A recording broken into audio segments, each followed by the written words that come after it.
What's up, guys? I can't do it. I just can't. But I am, in this bonus lesson, going to attempt to channel Andrew Kramer. So Andrew Kramer, probably heard of him. He's sort of the king of using After Effects in super clever ways to create effects that, on first glance, you might think need a plugin or even real footage. And so in this bonus lesson, what I'm gonna try to instill in you is sort of this adventurous spirit, a willingness to take the Swiss Army knife that is After Effects and to try different combinations of things like a mad scientist or a chef until you can start to arrive at your own recipes for effects. I want you to learn how to take an image that you like or a reference image your client gives you, look at it, break apart the little visual details that make it feel the way it does, and then think about how you can use built-in effects in After Effects to recreate the same thing. You don't always need a plugin. In fact, in most cases, you don't need it. It may save you time, but I think it's really handy to get the hang of Kramering. Can we call it that? Do we have to pay somebody? Will we get sued? All right, so for this bonus lesson, Dr. Premult is gonna help us out. And what I'd like to do is show you a few reference images and talk about some of the visual signifiers that I see in them and how I might approach mimicking them inside of After Effects. So this is kind of a neat reference image because it's kind of creepy. It's got this silhouette look, and there's this interesting kind of smoky, hazy, foggy thing going on. Now, if a client gave you this as reference, and then this is your talent and said, make this look like this. That is a actually frighteningly common thing to happen. And so it's really helpful if you can learn to start to see like a compositor. So let's start with the obvious, okay? The color. Now you can see that I have put a deep blue solid here, which would be a great band name, by the way, as the background, okay? I've sort of already pick whipped this to kind of mimic the look of it. Okay, so we've also got all of this light happening back here, right? It looks like there's some sort of light back there and there's all this mist and smoke. And so we need to start to build up this image to mimic that. So what I'm gonna do is start really, really, really simple, okay? And this is typically what I do. I'll just grab like a shape layer and I'm just gonna, I don't know, draw basically an ellipse right behind Dr. Premult, like so. And I'm gonna position it right above the background. And then as far as the color goes, I'm gonna grab kind of, I don't know, maybe like this bluish white color kind of right in the middle. You know, you can see there's a lot going on here with the color. It's really saturated on the edges as it gets darker, and then in the middle it's less saturated. And that's actually kind of tricky to pull off using the built-in kind of glow tools in After Effects. So I'm gonna show you how I approach stuff like this. All right, so we've got this big shape. Now I'm already starting to notice little visual cues here, okay? There's obviously not a big hard-edged ellipse back here. This looks to me like it's been blurred or feathered or something like that, okay? And I want you to notice how I'm gonna stop calling things what they are, for example, smoke or mist, and I'm gonna start talking about them in terms of what they look like. And that's how you're gonna start retraining your brain. So this looks not like a hard-edged ellipse. This looks like a soft edge sort of shape back there. So how could I make the edges soft? I could blur it, okay? By the way, you're gonna see me use this tool a lot just to speed up this lesson. This is Video Copilot's console plugin, and it's basically a quick menu for After Effects, and it's free. We will link to it in the notes for this lesson. But I am just going to put a fast blur on here. Let me do the fast box blur.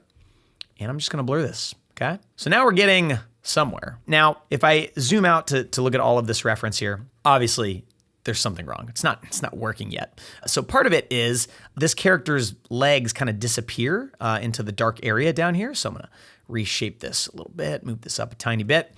One thing I'm really noticing though is that, you know, I thought this was a pretty bright shape, but as soon as I blurred it, it got all muddy and washed out. See how nice and bright it is in the middle in these pixels here? So how could I do that? I could try, I don't know, I could try color correcting this or something. Sometimes trying to get too clever is your enemy. All I'm gonna do is duplicate that shape layer and I'm gonna scale it down a little bit. And then I'm gonna change the color to white. That's it, right? And now I'm gonna kind of play with this, scale this up and down. And maybe I could even change the transfer mode to add, right? So it kind of starts to blow things out a little bit. okay? And that's getting a little heavy, so maybe I'll try screen, make sure that the opacity is 100%. And it's still not as bright as I'd like, and so I think what's going on is I need more contrast with the shape underneath it. So I'm just gonna come in, kind of do something like that. There we go. And now I'm starting to get something kind of resembling that contrast. I think there's also too much blur on this inner layer. Yeah, there we go. Yeah, check that out. So 2 shapes blurred, and we're starting to approximate the look of this, okay? Obviously, that's not the hard part. All right, so what's next? This silhouette look, all right? So if a client said, I want this to look like a silhouette, well, what constitutes a silhouette, right? That's one of those words, you know what it means when someone says it, but have you ever really looked at a silhouette and figured out why it looks the way it does? So looking at this, what I'm noticing is basically all of the details gone. And it is whatever color the shadows in this image are, which in this case is this dark blue. But it's not completely flat. Like along the edges, there's a little bit of glow, right? There's a little bit of light coming back. And there's a teeny bit of detail showing through, right? And obviously there's like some sort of wispy shapes passing in front. But, you know, the start to a silhouette is obviously remove all the detail and make this the same color as the shadows. So that's pretty easy. I'm gonna use the fill effect for that. All right, so fill, and I'm just gonna color pick this. All right, and now, all right, we're getting somewhere. You know, this kind of light wrap thing, I'm not gonna worry about that yet. We'll do that in a little bit. I wanna get into the fun stuff. I wanna get into all of this wispiness, these interesting wispy shapes. Now notice I'm trying not to use the actual English word for what they are. You might think it's strange that I'm trying not to say the word smoke. There's a good reason. When I say smoke to someone that's kind of new to visual effects, I find that typically they think too literally about it. They think, oh, I need a smoke element or I need a smoke plugin. When in fact, all you need to do is look at some smoke and be able to break apart the visual characteristics of it, which you can then recreate using tools like fractal noise and blurs and things like that. That's what I want you to start doing. So I'm gonna try to not say smoke. I'm gonna fail. I'm gonna say smoke a lot in this bonus lesson, but I want you to just start noticing the details and how to recreate those. Here we go. It's kind of a philosophical question. What makes smoke look like smoke? Well, there's sort of a wispiness to it. It's kind of wavy, and there's really, just describe it in terms of design language. It's sort of overlapping shapes, and obviously there's a way that smoke sort of moves that will tell you that it's smoke. But even just without this thing moving at all, you can tell what this is, right? It's wispy and there's little curls to it, and it kind of obscures things, right, that are behind it. Pretend that you didn't know what smoke was and someone said, I want you to make kind of this wispy, wavy pattern that kind of desaturates things that are behind it. What could you use in After Effects? And I want you to think about that for a second before I actually tell you the answer. Okay? Because this is how you become a really good compositor. You start thinking like a chef. I have some scallops and I have some butter and I have some salt. What can I do with that? That's how you should be thinking. I don't know why I picked scallops. I could have picked any food. All right, we're gonna use fractal noise. And it's probably not gonna be a surprise because fractal noise is the Swiss Army knife inside the Swiss Army knife. It can do a million things. So what we're gonna do is make a new layer. I'm gonna name it Smoke, against my better judgment. And I'm going to add the fractal noise effect to it, okay? Fractal noise, like most effects in After Effects, come with defaults that are kind of useless, okay? So you've probably turned this on at one point and said, what the hell do I do with this? Well, it has a lot of different kinds of noises, and you should at some point in your career kind of look through them all and mess around with the evolution of them all, because you can see dynamic noise looks different, right? It's kind of bubbly and lumpy. And if I go down to, say, smeary noise, right? It's kind of liquidy and interesting and gooey, right? So looking at this image here, which of these noise types is the closest to this? And it may not be obvious. I mean, this is something that you'll have to kind of play around with. Cloudy certainly doesn't actually look that cloudy to me, but maybe it's a good place to start. So I'm looking at this and I'm thinking, all right, this is kind of smoky looking, but it's also very blobby and blocky. So I kind of want to play around with the settings to see if I can make this more smoky. Using fractal noise just takes practice. And so you're gonna have to kind of experiment until you get a sixth sense for this. But I can tell you that complexity does exactly what you'd think it does. It adds kind of detail to the noise, right? Which you can tell even with this kind of low res image I picked, there's a ton of detail to it. But then there's also these larger details here, right? these kind of big areas of white and then these tiny little details. And these big areas of white are controlled by this transform. So I can scale this whole thing up like this, right? And what I probably want in the end is a mixture of some big pieces and some little pieces, right? So that it feels kind of natural and broken up. So I'm gonna scale this up. And one thing that's also good to play around with is to turn off uniform scaling, because sometimes, and actually a lot of the times, you don't want uniform scaling. Just kind of stretching this noise out makes it feel a little smokier to me, right? Now, some of the things I'm gonna do, I'm gonna offset this turbulence kind of left to right so it feels like it's moving, all right? I'm also gonna animate the evolution of this so that there's kind of some movement within that happening. Another really important thing in fractal noise is the sub settings. And if I zoom way in, sub settings are sort of the fine details behind the main noise. So if I turn the sub influence to 0, you can see this entire thing gets really flattened out. Now, this is actually useful because this is also giving me a good idea of what the noise is gonna feel like overall, just by sort of playing with, the offset and the evolution. And I feel like right now it's nice, except there's a little too much contrast there. So maybe I'll bring that contrast down. I can bring the brightness up, but bring that contrast down, because I don't want so many of these hard edges, right? And this also, the word I just said, hard edge, that should give you another hint as to another way that you could sort of affect this and make this work a little bit better for you. These edges are too hard. Well, what is something that softens edges? A blur. So let's do another fast blur on this, right? And by the way, I've done this before, of course, right? But the recipe you're watching me put together is different than I've ever done, because the whole point, what I'm trying to show you, is not how to make smoke in After Effects. It's how to attempt and look at and approach making smoke in After Effects. It's kind of a tricky thing to teach. So hopefully I'll be kind of successful. All right, so I blurred it a little bit. And so now, you can kind of imagine this thing like evolving and moving, and it feels like a little smoky. Now, if I turn that sub influence back up, I'm bringing back some of that detail, okay? And that detail has its own set of controls. I can scale that up or down too, but this is starting to feel kind of, sort of smoky. Now, I've blurred this. Looking at this, I'm seeing there's also hard edges to it, right? It's like it's blurry and fuzzy, but it's also not. So I could try to get that effect all in this one layer somehow, but that's silly, okay? It's a compositing tool. You can use more than one layer. So this is gonna be the soft and fuzzy layer. So let's go ahead and animate this really quickly. So what I wanna do is animate the offset turbulence. So I'm gonna option click here, and the expression for this, and you can just copy this one if you ever need this, it's x equals time times, and then I need to figure out how fast I want it to move, and honestly, I don't know, I'm gonna guess. I'm gonna say 500 pixels per second, and then y, doesn't really matter, y could equal 0. And then you have to return an array because this is a two-dimensional property. And there we go. And so now this thing is moving about like that. And if I do a quick RAM preview, it's a little bit slow. Why don't we boost that up to 700 and call that good enough for government? For the evolution, it's an even simpler expression. It's just time times a number. And let's try 100. And so now it's moving, but it's also kind of changing over time, right? Let me RAM preview out 3 seconds so that we can really kind of get a sense of what we're getting. All right. It's not bad. So what do we do with this? I could just screen this over, right? And it actually already kind of looks smoky. It's pretty interesting, right? But I feel like the evolution isn't happening fast enough. So I'm going to change that to time times, 300 and see what that does. Yeah, and that's probably going to be too fast, but now, you can sort of see how there's really just a ton of trial and error to this.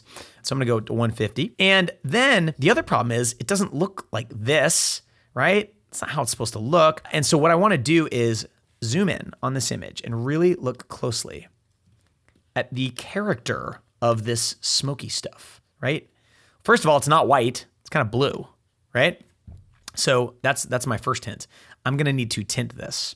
So I'm gonna add, strangely enough, the tint effect. And I'm gonna just kind of pick one of these colors, and yeah, it kind of works. I might brighten it up a little bit. And actually what would be even better than tint is sort of tint on steroids, which is called the tritone effect. Now, how do I know all these effects off the top of my head? Well, I've been using After Effects for many years, and I have done my homework and experimented quite a bit. And so you should too, and this will take time. You will not be as fast at this, obviously, right at the beginning. However, over time, you are going to get really good at kind of guessing recipes and getting pretty close, okay? Cool, so here's smoke off and on, and I can now dial it in with kind of like some opacity here. And I feel like I'm not getting enough contrast in there, so I might go back into fractal noise and boost that contrast up a little bit, maybe boost the brightness a little bit, and kind of play around with like the amount of smoke that I'm seeing through here, right? So I can like lower, there we go. Now we're starting to break it up a little bit. So I'm playing with the brightness, I'm playing with the contrast, and I'm trying to find that right balance. Cool. So now we've got kind of something interesting going on here. Does it look like smoke? Well, not really, not so much, not yet, but we're gonna get there. So what else is it missing? Well, first of all, it's this completely flat texture, right? It's just these flat, areas kind of moving and evolving. And smoke doesn't look like that. Smoke has all this kind of grit and texture to it, Like, look at this stuff, right? All of these shapes have noise and kind of a pattern to them. So how might I add that to this? Well, a theme that you're gonna see in this lesson is that you duplicate stuff. So let me duplicate this fractal noise. And I'm gonna move it to the bottom here. I'm gonna solo this for a minute so you can really see what's going on. If I duplicate this fractal noise and I set this to a different kind of fractal noise, and I set the blending mode to something like multiply, it will use the fractal noise that is already there, and it will simply put more noise on top of it. And so what I could do is kind of mess around with the contrast and the brightness settings here, and the scale, most importantly. All right, so let me go into the transform and scale this down a little bit. And now you can see that that basic sort of setup of the initial base layer of fractal noise, it's still there. I'm just sort of layering this extra detail on top of it. And I can actually adjust the opacity and all that stuff. So now I get something that's a little bit more smoke-like. I'm gonna show you another setting that I forgot to turn on. When you animate the turbulence like this, and let me turn off the second copy. If you turn on this perspective offset, something amazing happens. The overall noise moves at one speed and then the sub noise moves at a different speed. It gives it a little bit more of a 3D effect. So obviously, if you're going for something like this, you want that on, and I'm gonna turn it on this layer too. And so by adding this extra layer of noise on top of the noise we already have, we're getting something a little more, I don't wanna say smoky, but it's a little more smoky, okay? What else could we do? Because, also, looking at this image, there's these nice little sort of swirls and eddies and things like that I really like. And there's also this sharpness to it that I feel like we're losing here because I blurred it, but blurring it actually kind of made it look more like the S word. So this is gonna seem weird to you. What I'm gonna do is I'm gonna blur this even a little bit more. And then I'm gonna do something very unorthodox here. I'm going to sharpen this. And you'd be amazed at the interesting results you get when you sharpen things in After Effects. Look at all that noise that sort of showed up now for free. And now we've got a much more kind of interesting texture here to all of this, right? So let me unsolo this. And you can see even just as a still, it's starting to work a lot better. The last thing I wanna do to add some of those like swirls and eddies is add one of my all-time favorite effects. So we'll go to Distort, Turbulent Displace. Okay. And what's interesting is all of these effects are based on fractal noise. Turbulent displace is fractal noise plus a displacement map. That's essentially what it is. And there's a bunch of different modes to it. And there's one called twist, and there's a smoother twist, which might give us a little bit better quality. But let's try this one. And you can see if I crank up the amount, it's basically like, swirling all of this stuff around, right? And if I turn the size down, I can actually get quite a bit of little details and stuff in this. And if I turn the complexity up, right, it gets even more interesting. And the evolution doesn't really need to change or anything like that because the layer underneath is already moving. It's moving through this displacement. You can see it's creating this very interesting effect. And if I sort of scrub through, you can see now this is way too heavy, right? And the size is probably like, too small. So I just want like a little bit of this, right? So the size might need to actually be bigger, so that it's not so noticeable, but the amount can be really, really pretty small, right? And there we go. And then the quality is probably gonna be just fine on low, so I'm gonna leave that. And now we'll do a little preview, right? And now we're starting to get something that feels, it's moving a little bit too fast, but it does feel kind of smoky. So let me just go ahead and slow these down a little bit so that it feels a little more natural. And then we're gonna move on and start layering some other things. So I wanna point out, you just watched me put 6 effects on one layer to get one piece of a little bit of a smoke, I'll say it, smoke effect. And that's pretty typical. And you might be thinking, well, Joey, I don't have this knowledge in my head yet of what every effect is and what they do and how they work when combined. And I didn't either. The way I got this knowledge was by experimenting. And what you're seeing in this bonus lesson is not just me knowing exactly what effect to pull. I'm also trying things. You're gonna see things work. You're gonna see things fail. I'm gonna have to try new things. And I want you to kind of see the process. Now, of course, you're seeing it from someone who's been doing this a long time, but you will be doing this a long time too. And I just want you to see that this is what it looks like. You're literally opening up your spice rack and trying things and it tastes terrible. But that combination was just right, okay? So let's hop back in. So the smoke layer needs to be broken up a little bit, right? Right now, it's just like this uniform thing. And so this is actually a really fun part. So what I'm gonna do is just kind of mask out like some different pieces of it, like this, right? And I kind of don't want it too much towards the bottom. And then what I'm gonna do is just feather all of these. So I can just sort of like feather this main one, feather this one, feather this one. And then this green one at the bottom here, I'm gonna feather it, but I'm also going to turn down the mask opacity of it, right? Because I kind of don't want, I kind of want some different stuff down here, okay? And so just doing that, just kind of breaking it up, we're already kind of getting something, aren't we? Let's duplicate this and make another layer. Let me show you something. Once you've got something working that you like, you can then iterate on it. So this smoke here, and I know that I just said the S word, but hopefully you'll forgive me. So this smoke layer here, this is gonna work really well, for sort of being like in front of the main subject. And I actually am gonna dial it back quite a bit because I don't want that much of it. Let me turn this layer off. I don't want too much of it to show up in front like that. I want mostly in the back. So then I'm gonna duplicate this, put it behind. Then I'm gonna crank that opacity up. And maybe on this front version here, I can delete these masks. Right? So it's kind of just showing up in front of the person, but everything else is kind of happening behind, right? So I've got sort of like some foreground and some background versions of this to kind of break everything up, right? And they're all a little bit different too. But the noise that's being generated by them is actually identical. But that's very easy to fix. All I need to do is come in here, go to evolution options and change the random seed. And by changing the random seed, I get totally different noise. So it's really, really easy. And I should, if I'm being thorough, I should do that on both sets. And so now, if we preview this, you can see that you've got some in the foreground and then some in the background. And in the background, I could even play with a different transfer mode here to see what I get if I throw that in overlay mode or something like that, right? Now, you're getting a much different effect, and it's pretty harsh, so I'm gonna kind of tone that back. And I don't like what's happening with those blacks, so I'm gonna tell the tritone effect to be blue. And just to show you what that did, if I zoom in right here, and I undo what I just did, you'll see that when it was black, it was making a black spot there. But I color corrected it, so it's blue. So I'm kind of diagnosing little things here, okay? Excellent, all right, we're getting somewhere. I think I also would like to take my Dr. Premalt, scale him back, put him like a little bit further back in the scene. And now this is creating a problem because I can see his feet and I want it to feel like he's disappearing into the mist or something like that. So what I probably need to do is turn up the opacity on this a little bit. And just to see what it looks like, let me turn this on overlay mode. Yeah, I don't like that. But what I do want to do is mask out his legs. So let me just go like this, invert that, feather that, boom, done, right? Next, I am going to take this top layer of the S word and I'm going to scale it up like this, and then I'm going to move it down like so. Now, why did I scale it up? Well, because I kind of want to mimic the effect of it being closer to camera, right? And so rather than have to actually go into all these effects and everything, I just scaled the thing up, right? And you'll see that that's going to work. But obviously down here in this image, you don't have this crazy sort of layer of fog or smoke or whatever.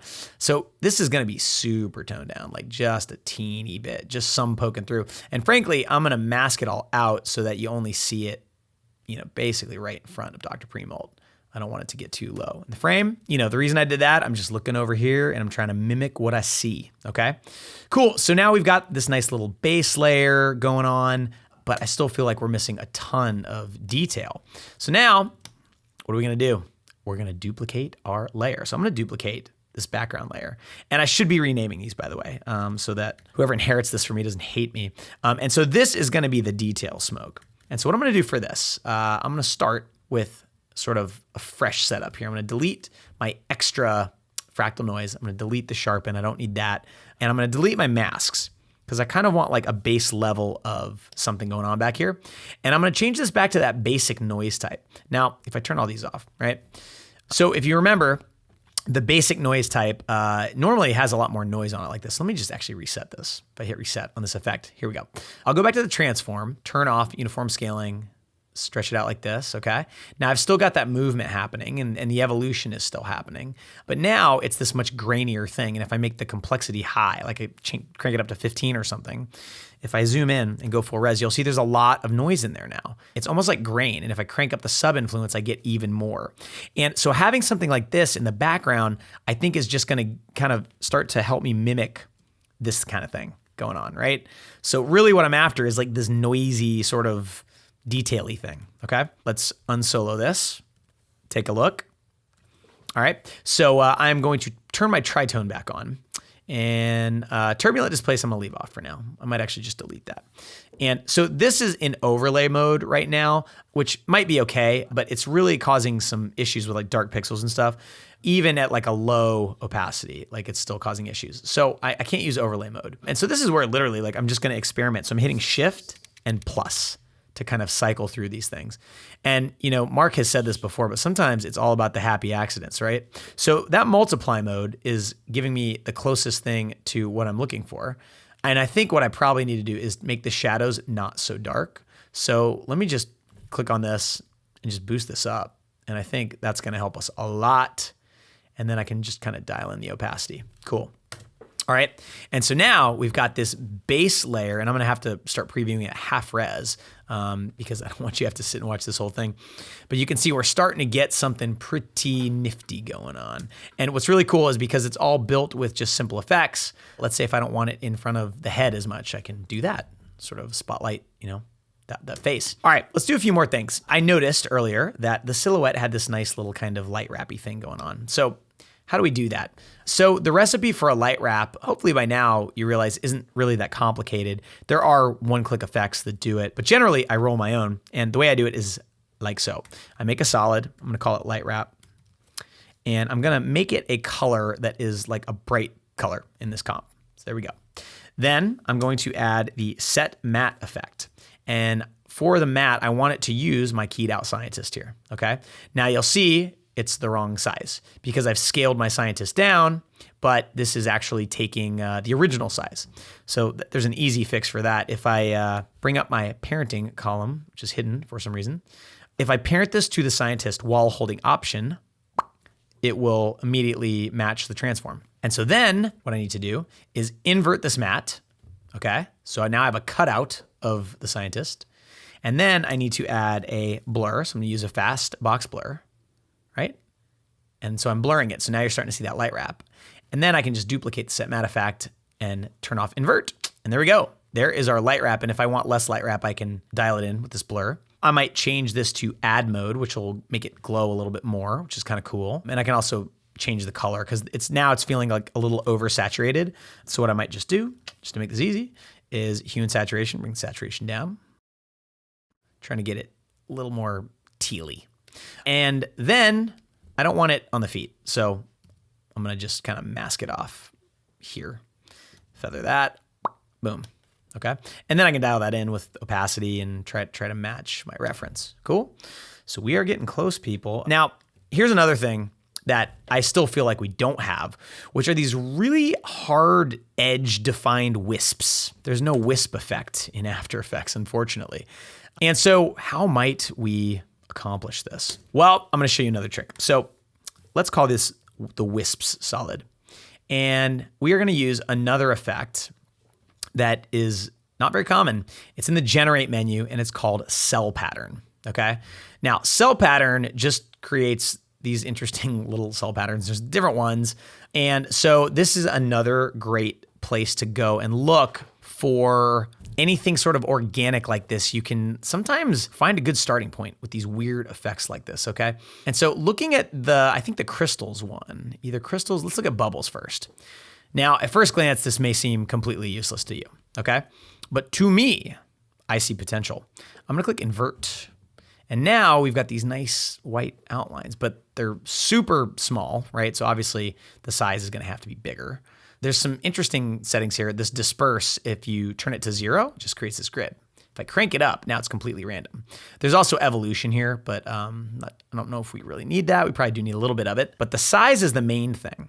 Now, unfortunately, this still does not look like sort of, wispy kind of long strands the way I would like. I also can't separate the X and Y dimensions here. So what to do? Well, it's actually comically simple. What I'm gonna do is I'm gonna make the size of this solid much smaller, like 100 pixels, and then I'm going to just stretch it. And look at that. Look, see what it did? And so now I can kind of play with the size until I get like sort of the amount of wisps that I would like. So let's go ahead and add our expressions that we know we're gonna need. So we're gonna say, X equals time times, I don't know, maybe 200, and then Y is 0, and then XY. And so now this is moving, and then we can also have it evolving because that will probably make it feel a little bit more natural, right? So let's try that. I mean, that ain't bad, right? I think it could maybe evolve a little faster just so it feels like, yeah, there we go. It's pretty cool. And I feel like the scale of it is probably too big. So I'm gonna turn the size down, and on the scale, I may wanna make this a little bit bigger. So maybe if I make it 200 pixels, and then I can scale this down. And what this is doing is it's just helping me maintain a little more detail as I stretch it out like that. Cool. If I just say screened this over the whole thing, right? It's already, you can kind of see the potential of it, but the main problem I'm having is I want more contrast here. I don't want all this fuzzy gray stuff. I really just want like some hard edges. And so if I turn the contrast up, it's not really doing what I want. So I'm gonna have to color correct this to get exactly what I want, right? So what I really want is the grays to just kind of be darker but keep the whites pretty hot, right? And so with curves, you have a lot more control than say levels, right? I can keep the blacks where they are. I can push the whites a little harder, but then I can bring the grays down a little bit, right? And I probably need to bring these down a little bit more too. Yeah, there we go, okay? And you start to get more hard edges that way. And then if I really wanted, I could even do something crazy, like add a sharpen effect, right? Don't tell anybody, please. And if I crank this thing up, it's gonna start to add even some weird kind of like noisiness to it, right? This is obviously gonna be kind of too intense, and it's not the right color either. So what I probably wanna do is grab my tritone effect, throw that on my wisps, and then just bring that opacity way down like that. And now it's moving way too fast, but I think it is gonna work. So I'm gonna change that offset to like, I don't know, 40. I want it to be much slower. Yeah, and then the offset can be, or the evolution can be slower as well. Lovely. And I don't want it to show up down here or up there as much, so I'm gonna mask it out so it only shows up kind of where I want it, and I'll feather it. All right, there we go, lovely. All right, let's talk about a few more things with this, all right? And then we're gonna move on and I'll do a couple of more quick examples. So there's also, just kind of staring at this, especially if you zoom in, there's a lot of like nice grain and noise over this whole thing. So that's pretty obvious what you wanna do, right? You wanna add some noise. So I'm gonna add a noise adjustment, and let me make sure that it is the size of the comp. And on that layer, I will add the add grain effect and turn this into an adjustment layer and set this to final output. And right there, it kind of did it, and just kind of like having noise sort of breaks this image up even more and makes it work even better. Then I think the last thing that I want to do is just try to get the colors to be a little bit closer to my reference. I feel like I'm not getting the intensity I want back here. So remember, I've got this like shape layer 2 is like the bright shape, right? What if I just duplicate it, scale it down, right? And maybe this one could be in add mode, right? And what I may actually want to do is bring that above the smoke and all that kind of stuff. Let me see if I switch that back to screen, because it was getting a little crazy in add mode. Yeah, there we go. So I just duplicated one layer, I moved it up, and now I've got way more intensity. And now I could even like do something cool, like kind of shape the intensity. So it's like right up around the head or something like that. Yeah, and this is feeling pretty good. I mean, like you could do a lot more work to really break up this bottom edge here. I could add another layer of noise down here that's kind of sculpted to break up this dark area, kind of the way this light area is being broken up. And frankly, I think if I layered even a few more pieces of fractal noise on top of this, you'd get an even better result. But hopefully what you've seen so far, is getting you excited about starting to become your own mad scientist and come up with your own concoctions. So I made you sit through that because again, beating the dead horse, which is a thing I like to do apparently, I wanted you to see what it looks like when you're taking an effect from a piece of reference, breaking it into little visual components and recreating it. This is not a fractal noise bonus lesson. This is not a how to generate smoke bonus lesson. If you can learn to channel that inner Kramer, it's gonna make you a much more dangerous compositor, all right? So now let's look at a different example. All right, so here's the next reference, and you're probably already thinking fractal noise. Yes, we're gonna use fractal noise, but I thought this would be interesting because this is something where if you really wanna try to recreate the look of this, and this is sort of like an anime speed lines, like you'd see behind the character in a video game or something. If you wanna be able to control your image to really match the style of this one, right? And what I'm talking about is obviously there's like some speedy lines going through, but notice the yellow lines are kind of only in the middle here, and there's way more purple showing through on the edges here. You're gonna have to think about how to actually pull that off in a controllable way, okay? So let's just start by doing some fractal noise, seeing if we can even approximate this look, all right?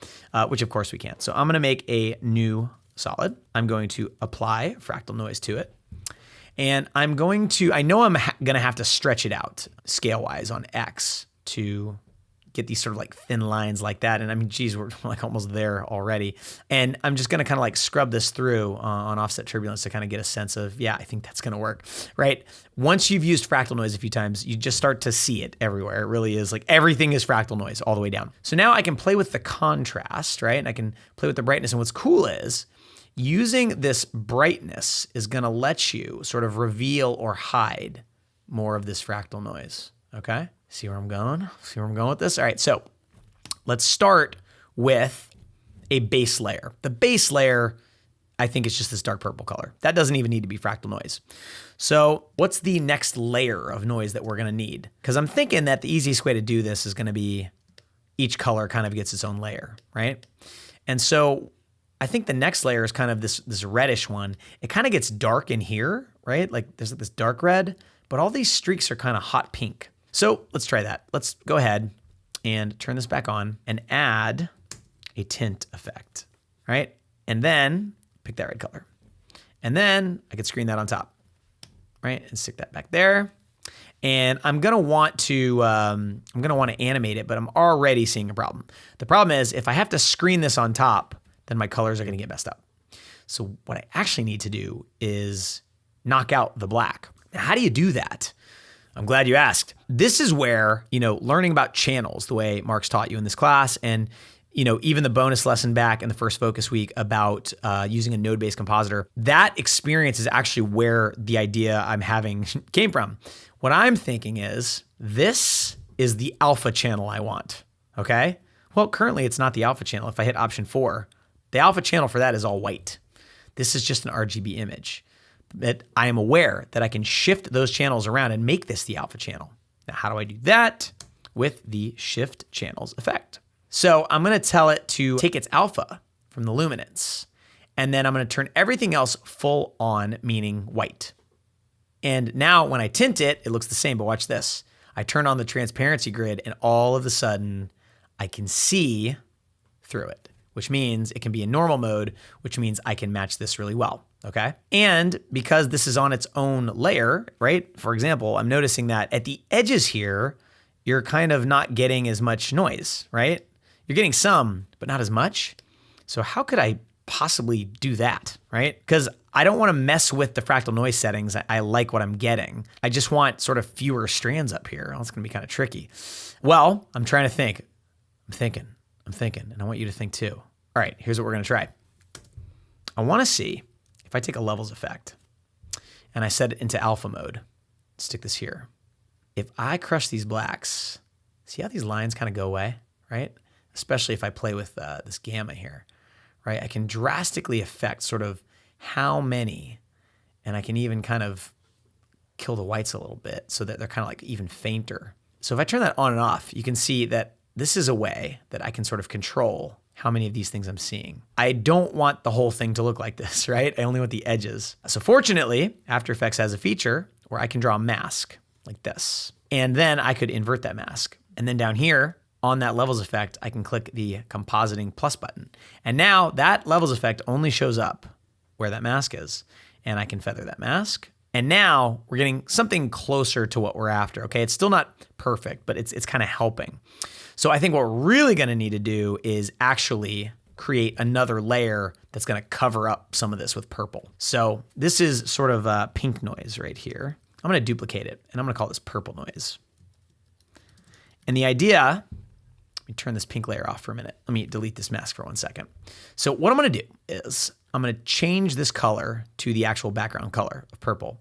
I'm gonna put it above the pink noise. And then what I'm gonna do is just get rid of this levels effect, okay? And what you'll see, right now, this purple noise is an exact copy of the pink noise. So when I turn it on, it just kind of darkens everything, right? But what if it wasn't a copy? What if I went into this fractal noise evolution options and I picked a different random seed, okay?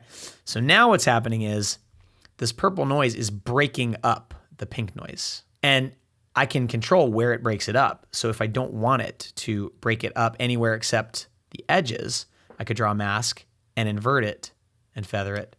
And now you can see that along the edges, it is breaking it up more, okay? So we're getting much, much closer. And I could even sort of play with the scale if I wanted to. I could play with the settings on this fractal noise effect and maybe, I don't know, scale the height up a little bit. So I even get bigger sort of chunks of purple, breaking things up. Right? And nothing's animated yet, so you can't really see, but you can see how I'm sort of controlling this just by thinking like a compositor. So I've got this purple noise on top, I've got the pink noise, and I'm also noticing that in the middle here, the background isn't purple, it's kind of this other dark red.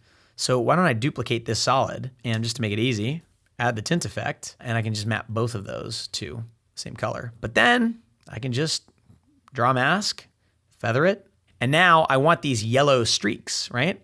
So let me duplicate the pink noise and let's pick that yellow color. And you can see there's way too much of it, right? We've got to dial that back. So let me delete that mask and let me rename this yellow noise. And I'm gonna turn off this levels effect for a minute. We're gonna really have to think hard. How do we get only a few of these little strands, okay? So if we kind of start back at the beginning here, just in our fractal noise effect, remember we really cranked the contrast of this thing, right? And the brightness. So if I lower the brightness down like this, but leave the contrast pretty high, you start to get fewer and fewer little streaks, okay? And then I can also come into transform and I could scale the width so that they get longer and longer. And so now, there's only these few, and I can maybe crank the brightness a little bit, although I don't want to. I actually want to leave them. I just want like just a very few, and then I'll probably use like a levels effect to brighten them a little bit, right? But something like that. And you can sort of imagine like as this evolves, there'd be just way fewer of them. Then I shift the channels.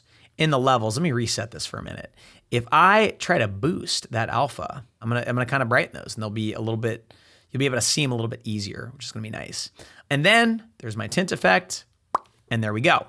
Now, of course, I can just grab a mask and mask it out so it's only right in the middle, like so. And I can feather that mask a little bit, but by feathering it, I'm getting a weird effect, which is kind of interesting. I wonder why that's happening. It's kind of neat. Well, we don't need to feather it actually, but there you go, right?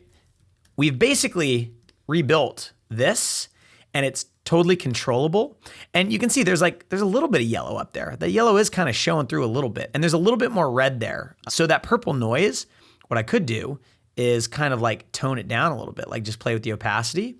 And then in the yellow channel, I could just add another little section up here, right? So that I could have a few yellow streaks. And if I wanted those yellow streaks to be fainter at the top, I could try adjusting the mask opacity, but this is where the order of operations is kind of starting to hose us. So with some of these layers, the thing to do might actually be to create a plain old matte layer and just do an alpha matte. And that way you won't run into any of these effects. So I want a little bit of yellow up there. I want a lot of yellow, like in the middle, maybe a little bit down here. But then on mask 3 and mask 1, the opacity doesn't have to be 100%. Maybe it's 50%. And so hopefully what you're learning from this little demo is just how granular you can get when you start thinking like a compositor. And even something simple like fractal noise and the tint effect, shifting some channels around, It can get you an insane amount of control where you can literally recreate something, but now you can animate it. You could offset, on X and all that fun stuff and make a really cool effect that you probably never made before. All right, this has already been a marathon bonus lesson, but I think you got room for one more example. If you don't, I understand. You can totally bail. Just turn the computer off, go outside, go play with your kids if you have them. But if you don't, then stay with me. I'm gonna show you one more example. And I thought this would be a good one because this is something that could actually come in useful on the Dr. P exercise. And also, it's just a great example of something that looks really, really complicated at first, but if you can learn to break it down into little visual pieces, you can actually rebuild it piece by piece using built-in tools really easily, and I'm gonna show you how to do it.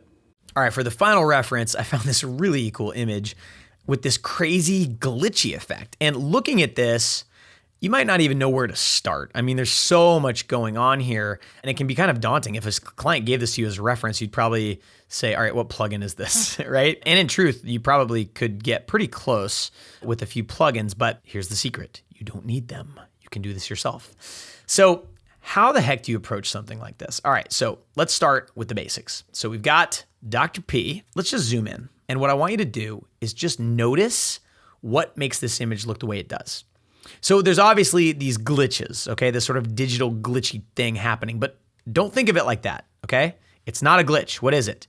It's pieces of the image being displaced, right? And not just pieces of the image, but different channels of the image being displaced kind of in different ways, right? This looks a lot like an effect that you've probably heard of called chromatic aberration. But it's kind of a little bit more than that because if you look at, the sword is kind of like in one piece here, but then up here it breaks into this purple and this green channel, which by the way, aren't real. Like it's RGB, it's not purple and green and blue. So there's a lot going on here. And then there's like this noise and there's kind of this like scanline effect. So we're gonna start simple and we're gonna build up, okay? Let's start with this chromatic aberration effect. Now, I bet before you took this class, there's a good chance you'd never actually used the channels tool or any of the channels effects in After Effects. Most motion designers don't have to use them. Compositors use them all the time. So what I'm gonna do is apply an effect called Shift Channels, which you've already seen. And I am going to leave alpha and red the same, but I'm gonna say turn green and blue off, full off. Now I get the red channel of Dr. P.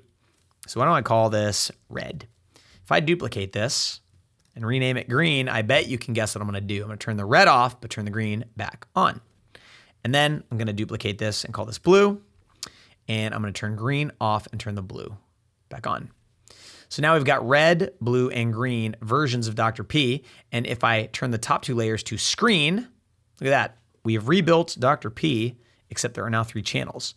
And the beauty of this is that I can shift them and create this interesting effect. I'll tell you what's really interesting is that having this dark blue background has actually shifted the color of these channels so that it almost matches the reference. If I turn this off and it's black, it still looks a little bit magenta and green, but I bet if I move the blue, let's see here. Aha, that's what's going on. If I move that blue channel off of the red, that's when it starts to look wrong, right?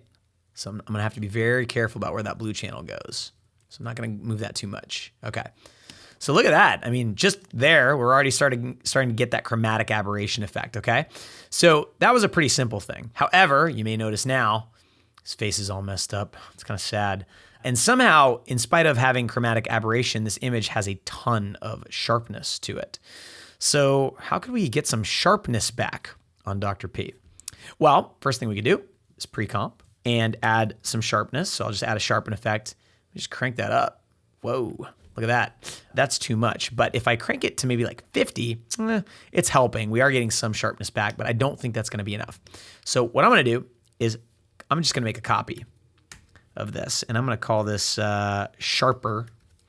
Let me turn the shift channels off. This is just a copy of the original footage. It's in normal mode. All right, so it's about as sharp as you're gonna get. Let me go to full res here. And maybe what I'll do is just kind of like, I just want to basically just get the details back in there. So what I'm thinking I might be able to do is kind of manipulate this top layer a little bit so that I'm not distracted by the color, because I like how the color shifted in this one, but then I kind of need the details. And details in an image typically come from the luminance more than the color. So what if I actually just remove the color? What if I just desaturate this, okay? And then set this to luminosity. That's really interesting, isn't it? Because what that did was it adjusted the value, the brightness of each pixel underneath, right? But it didn't really mess with the colors. So now I've got a sharp Dr. P again, but I've got the chromatic aberration. And I know you may not believe this, but I did not know that that would work until just now, which I guess kind of proves the whole point of this bonus lesson, that once you can start to sort of reverse engineer things you're looking at, and literally I will do this in real life. Like if I see a pond ripple, I'm thinking, that's a displacement map with radio waves that's been blurred. Like I can literally pick apart real world effects and start to piece them back together. This is the goal. This is what you're after as a compositor. All right, so if we go back up one level, I definitely don't need this to be as sharp, but I did like a little bit of sharpness on there, right? And if I put this in full res, you can see that's actually, that's pretty nifty. So that was kind of one thing that we've kind of figured out how to do. Now, what about all these glitches? Yeah, that's probably the big thing you're wondering about. So how to do glitches. There's a lot of different ways to do them. There are great plugins to make it really easy. If you want to art direct your glitches, you're going to have to do it yourself.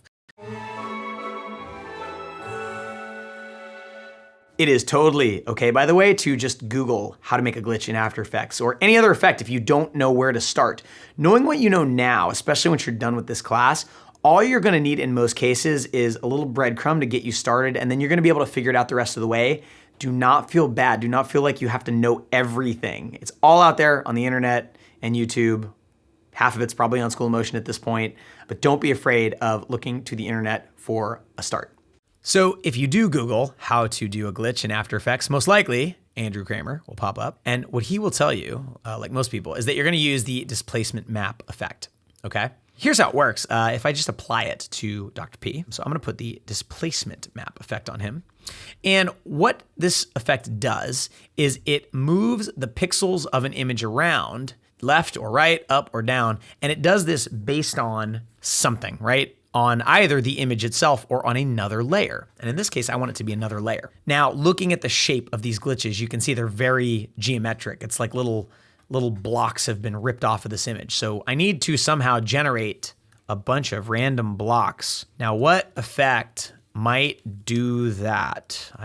Oh wow, I didn't even realize I typed in fractal noise. So fractal noise has a noise type called block.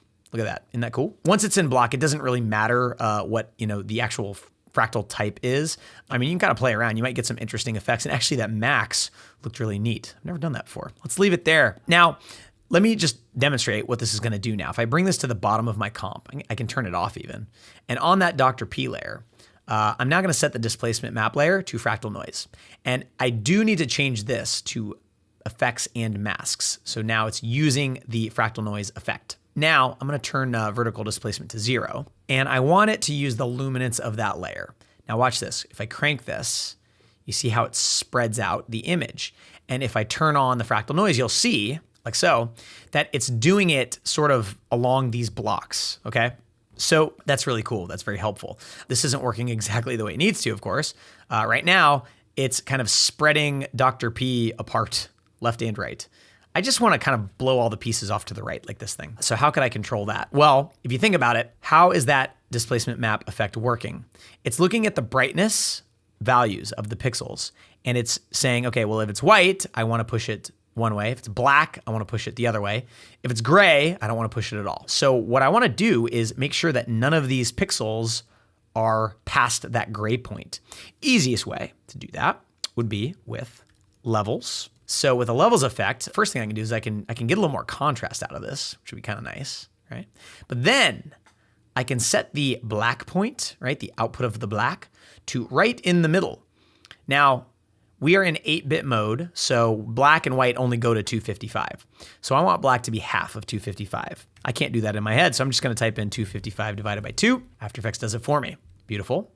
And now Dr. P will only move one way. Okay, so if I click on him, right, things will only move in one direction, which is very, very handy. Very cool. All right, now we've got another problem. I don't actually want the entire image to be broken up.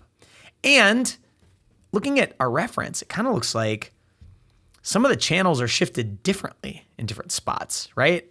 So I kind of need some more fine control. So what I'm gonna do is take this displacement map into here, and I am going to actually just apply it to each channel individually. And I'm also going to need my fractal noise layer. So let me copy that in there too. And let's start with the red channel. Okay, so now if I play with this, you'll see just the red channels being shifted, okay? So let's say I want that red channel shifted, I don't know, like that. Cool. Well, I don't want it shifted like entirely, you know, I want just a piece of it shifted. I want some control over that. So there's a great feature in After Effects where I can draw a mask on a layer, right? Like this. And I could draw a few layers, I could draw a few masks. And then I can come into my effects on this layer, go to displacement map, and every effect has this tiny little option, compositing options. And if you click the plus, it will then constrain that effect to the mask, but you can have more than one mask in there. So now this effect is only happening within the mask bounds. Pretty slick. So now what I want to do is copy these masks onto these other layers. And then I want to copy that displacement map effect onto these other layers. And starting with green, what I might do is first give it a different horizontal displacement, but then also take these masks and kind of move them, right? Because now I can control where these little glitches are showing up like this. And that's pretty cool. I'm kind of digging this. There we go. All right, and maybe this one can just be kind of like off to the side. And then we'll do the same thing with blue. Excellent, okay? So now we're getting somewhere, but you can see that like there's not a ton of variation with these glitches. And there's also, it appears to be just some overall glitches too. So this is where the whole concept of layering effects is really gonna help you out. So if I make, let's say, an adjustment layer here, right? I am going to put it right at the top.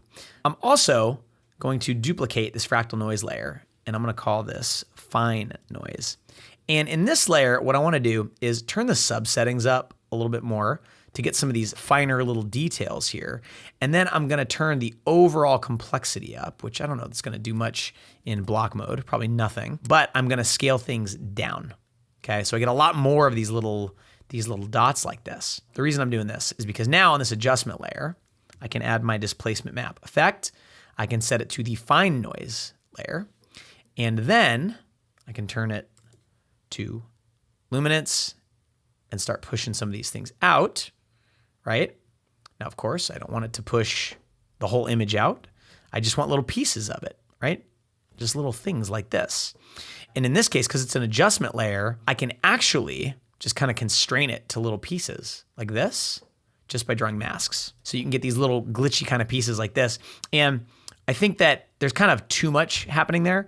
So this fine noise, what I'm probably gonna do is try to get a little more contrast in it so that it feels like there's sort of fewer pieces. So what I might do is just play with the levels a little bit. And if I leave this over here at white and I crush these blacks like this, what I'm now doing is essentially getting rid of a lot of these. And what's cool is I can actually sort of play with this in real time and see what that's gonna do to my glitchies, right? And then I can, I could sort of like play with this some more. I could really kind of like dial this up. Let me stretch this one out a little bit because there's some interesting stuff. And then, why the heck not? Why not just like duplicate this again, but then move these masks around, right? But then on this version, have them not go as far, just a little bit over, right? And I don't want it on his face probably, right? So I'm just duplicating and making variation. And of course, all of these things could be animated. You can get as detailed as you want, right? And then if we go back to our main comp, look at what we've got, okay? So we're starting to get something very, very interesting here. Now the colors are starting to get kind of funky. So we do need to do something about that. So the first thing I would probably try is just the plain old hue and saturation effect. Because I bet if I desaturate these and play with the hue, I can start to get them a little closer anyway, right? Yeah, so by kind of pushing the hue over this way, you can see that, at least the green and the red is turning a little bit magenta. I may wanna desaturate things a little bit more. And then what I'm gonna do is, all of these colors that I don't like this orange here, like if I go to reds and I hue shift, I can just kind of deal with the reds. If I go to yellows, I can just deal with yellows. And what I wanna do with yellows is basically push them to green like this. And then with greens, I kind of want to, I actually really want to push them more kind of teal, right? Like kind of in there. So I'll go back to yellows and kind of fix that to match a little bit. Obviously, like you can spend a lot of time really dialing this in. There also seems to be a little bit of like a faint kind of fuzzy glow, which I just noticed kind of looking at this, right? It's almost like the blue channel's been like blurred or something like that. I don't know. How might we do that? Well, I've got this pre-comp here with all these beautiful effects on it. So let me duplicate this for a minute. And I'm gonna call this glow. And I'm gonna see if I can somehow extract the blue channel from this. You think that's possible? I bet it is. So I'm gonna leave these effects on for now, and I'm gonna apply a shift channels. And I'm just gonna turn off everything except for blue. And then what I wanna do is blur this. So I'm just gonna do a fast box blur. And I'm gonna blur it like so. And I think I'm gonna put it behind Dr. P, like that. Aha, look at that, first try. And that's kind of what's going on here. And I don't know if I need it over the whole image, but that is kind of doing a little something for me. And I also think just having an overall subtle glow on this is really gonna help too. So let me call this the blue glow, and then come up here and duplicate this, and I'll call this the Dr. P glow. And then I'll just put another fast box blur on here and blur him, and put this into add mode, and then turn that to like just 1% or 2%, like just something super subtle, right? It's one of those things like you almost don't even notice it's 5%, but it just adds a little bit of that brightness to it. So we still got some more work to do, but like look how far we've gotten already, okay? One of the things that you've, I'm sure, been fixating on is these lines. And there's a ton of noise on this too. So I think that we should start with these lines, okay? These scan lines, sort of mimicking like an old CRT TV. So again, going back to this idea of these are not scan lines. They are a series of horizontal lines that are a little fuzzy and noisy. So knowing that, how might you make those? Well, there's a shape tool. You could make a line. You could put it in a repeater, duplicate it a bunch of times. You could blur it a little bit and put some noise on it.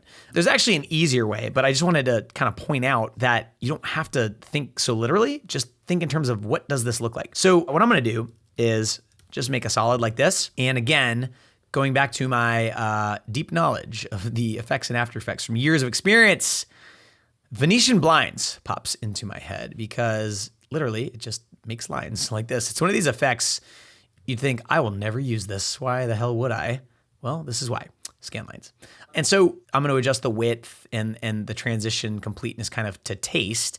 If I'm trying to match this, I might like zoom in, but really I'm more concerned that I just get the overall vibe of it. One thing I don't like is having the lines go over his face, and they're obviously, they need to be adjusted, but looking at this, the lines really don't show up that well over the bright areas of this. They show up more over the dark areas. So that's a transfer mode thing. I could set it to say darken, right? And so then, they're just gonna show up over the background, right? Which is lighter. I'm still kind of not getting really the effect I want. So I think what I might do is put a fill effect on this so I can kind of play around, right? Because what I was doing was using the lines to brighten things, but I could also use them to darken things, right? And that way, if I set this to lighten mode or screen mode, let's see, I'm gonna play around. Yeah, lighten mode, it shows up on the background, but not so much on him. What about overlay mode? A little heavy, but if I dial it back a little bit, yeah, I think we're probably gonna stick with screen mode or lighten mode is probably gonna be what we want. Yeah, there we go. And then I want them to be a little bit fatter.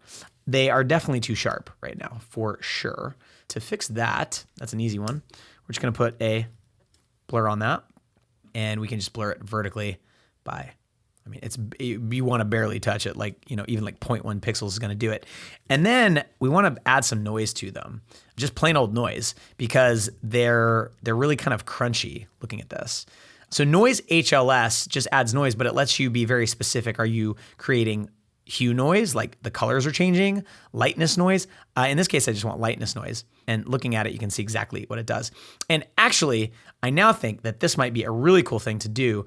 If I go in here, on these individual channels, right? Like the red channel. One of the things I'm noticing is that these are so clean. So what if I copy that noise HLS effect in there? Because with the HLS, I can actually really dial in. Like I want a teeny bit of noise on the hue. I want more on the lightness, right? But maybe even a little more on the hue. Like you can see some of that color coming in now, right? And maybe I can just copy that to these, the red, green, and blue, because it's just kind of give it a little bit more of that like texture and that grittiness to it. Yeah, I was just noticing how much detail there is, how much noise. It's a nice look. All right, let's go back here and you can see like getting a pretty cool little result here. All right, so we've got our scan lines and we've got our glitches. What else are we missing? We've even got this little blue glow back there. Well, there's kind of like some overall glitchiness that, could be applied across the whole thing. I could add another layer of adjustment to it. But, in the end, I think we're pretty close. There's like this little bit of light kind of coming over the shoulder here that's kind of cool. So I'm thinking, I could kind of do that just by, I could just make like a shape layer, like kind of behind the good doctor. Let's put that back here. And that color is not correct. So I am going to just grab like sort of a light gray and I'm going to blur that with a fast blur, just kind of blur the heck out of it. And then I'm going to tone it way down. I just want like a little bit of that to show through, right? Just to kind of help pop him off that background a little bit. I'm kind of looking at this area right here on the reference image and just trying to mimic that a little bit. Here's a good tip. When you're doing like fine adjustments like this, sometimes the user interface stuff can get in the way. So if you click this, right, that will kind of remove any masks from you. But if you hit Shift-Command-H, it hides everything, including those little squares. And so now I can like dial this stuff in really precisely because I don't have that UI getting in the way, okay? And I can like nudge it over to the right a little bit. Cool. And then the last thing, I might just color correct Dr. P a little bit because I feel like there's a lot of black in here and I'm noticing that, I don't know, he's wearing a white lab coat, so there may not be much I can do, but let's give it the old try. So I'm gonna use the curves effect and I'm just gonna try to pull down to get as much contrast in the darker areas as I can, but then I'm gonna have to obviously like boost most of the image back up. And I don't wanna butcher it too much. And now his lab coat is getting so white that now what I think I might actually need to do is bring those whites down a little bit so that they're not 100% white. Because I think that that's actually what's going on with this image too. And frankly, this would be an interesting thing to do real quick. I'm gonna open up my info panel here. And I'm doing this because if I hover over Dr. P's coat, right? You can see it's basically white. If I hover over this image, let's see, is this actually white? Because to me, it looks a little yellow. Yeah, I'm looking at the RGB values. You can see there's much more green in the whites. Interesting. So that's a subtle thing that I think is gonna show up here. So what I could do is come into the green channel, and if I pull it up, you'll see it adds green into the image, but I only want it to add green into the whites. And so what I'm gonna do is kind of pull this, try to shape this curve a little bit. And I think in this case, I'm gonna bail on curves because it's gonna be really finicky. What I'm gonna do is just add levels, which is a lot easier to control. So if I go into the green channel and I just kind of knock the white down, that does the opposite. So I'm gonna knock the black down. You can see it's adding just a little bit of green, just a hint of it, right? And then I can go into my RGB and I can add some of that contrast back in overall, but still leaving some of that green in those pixels, okay? Cool. All right, so it's not an exact match, and now there's this other thing too that I'm noticing, which is all of these little red and green and blue little specks, which to me feels like a fractal noise thing. And so, what the heck, right? You still with me? We've gone this far. Want to go all the way. So what if we try to make that with fractal noise, these little specks that are in the background? So fractal noise, and it may not be obvious at all how you're gonna get that from fractal noise, okay? But have faith. Look at all of these different things that you have. Try to find something where you're kind of like, yeah, I can kind of imagine that's almost creating that shape, but I need to really crush the contrast or something, right? So I'm just kind of going through all of these. Wait, let me go back one.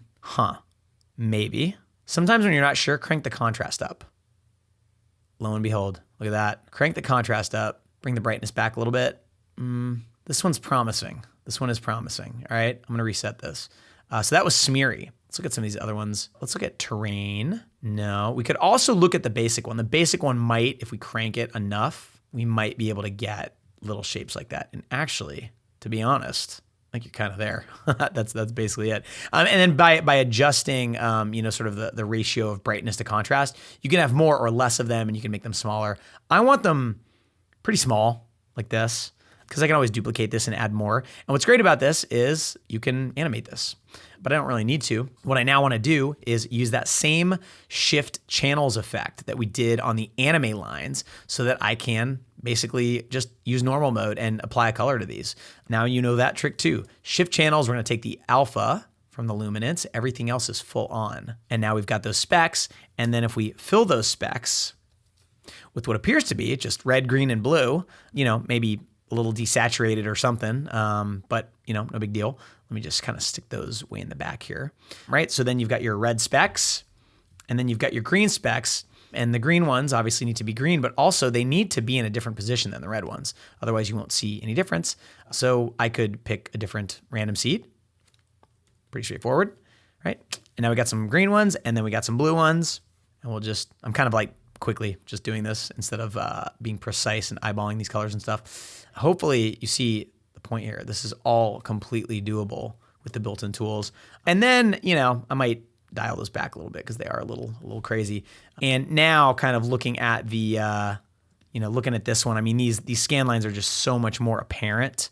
So I might kind of make those a little bigger, a little brighter or something, give it a little something. And also the scan lines, I kind of don't like how they're just flat across the whole thing. So this is where you start kind of using your critical eye. I might kind of add a little vignette to them or something like that, just to try to help that out. But there you go. We have sort of approximated this look using built-in effects. Obviously you can get way more detailed. You can animate all of this. There's a lot of neat things that can be done, but the whole point was just to show you how to look at a reference image, how to break down the little visual details, what makes this image look the way it does, and then use your Swiss Army knife, After Effects, to create those effects. If you made it this far, I owe you a beer, fist bump. That was a long one and very dense, and there was a lot of fractal noise in there. I think that may hold the world record for the most fractal noise in a video. However, I really hope that what you took away from this is that it's important to learn how to see. Look at visual reference, not literally, but as just pixels, just visual elements. That looks like a displacement map. That looks like fractal noise. That's turbulent displace. You'll start to see the real world in those terms if you do this long enough, and it's a very useful skill to have as a compositor and as an Andrew Kramer wannabe. Anyway, I hope you enjoyed this lesson, and good luck with the rest of the course.